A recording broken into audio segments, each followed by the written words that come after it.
Okay, so most people, almost everybody in fact, thinks one reason we're fairly safe is we have something that they don't have and will never have.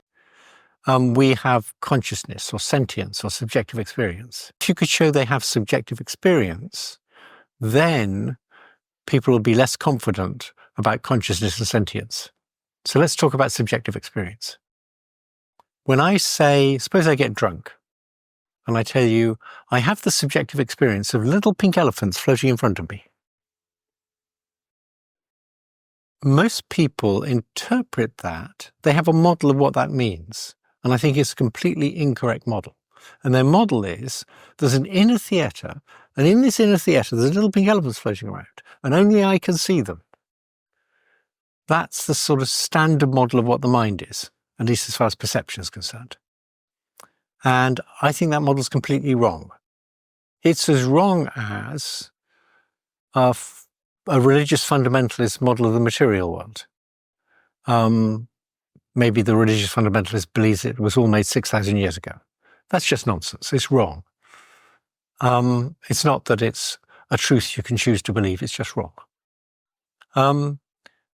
So I think people's model of what the mind is just wrong. So let's take, again, I have the subjective experience of little pink elephants floating in front of me. And I'll now say exactly the same thing without using the word subjective experience. Okay, here goes.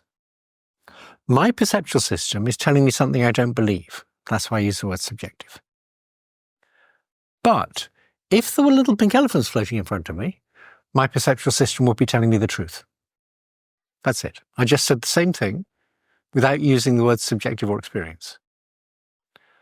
So what's happening is when my perceptual system goes wrong, I indicate that to you by saying subjective.